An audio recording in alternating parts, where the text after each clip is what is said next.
Өнгөрсөн шөнө авилгатай тэмцэх газраас Монгол Орсон хамтарсан Монгол Рос Цветмед компанийн захирал Гамбал болон мэрэгжлийн хяналтын ерөнхий газрын байцаагч хилцсийн дарга гэх мэт 10-аад хүнийг гинт баривчилсан нь хоорондоо холбоотой хэрэгүүдгэх мэдээлэл байна.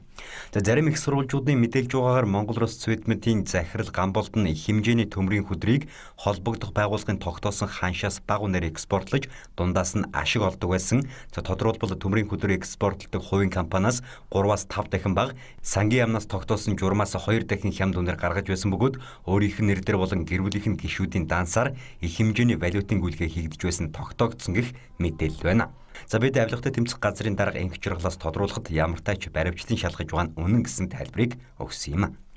Авилгатай тэмцэх үйл ажиллагаа бүхэл чиглэлээрээ л явах ёстой. Тэгээд энэ төрийн албаагчдын төрийн албан тушаалтнууд явж байгаа хэл хавлууд тэрний үйлчлэгээ энэ бүх хууль ёсонуудын талаар бол бүхэл чиглэлээр л ажиллаж байгаа. Тэрний л нэг хийж байгаа шалгалтууд. Ер нь сүүлийн үеийн хийж байгаа хэрэгүүдийн талаар бол ойлгож байгаа. Гэхдээ энэ прокурорын зөвшөөрлөгээр аяндаа сүүл нийтэд мэдэгдэх баг.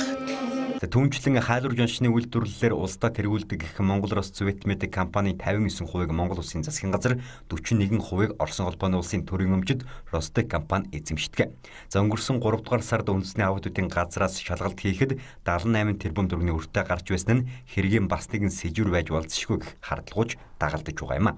За одоогоор Монгол Рос Цветмедийн захирал Гамбалд болон мэрэгжлийн хяналтын ерөнхий газрын хилцсийн дарга нарын 10-аад хүнийг шүүхийн шийдвэр гүйцэтгэх ерөнхий газрын харьяа 461 дүр ангид цагдан хороод байгаа юм.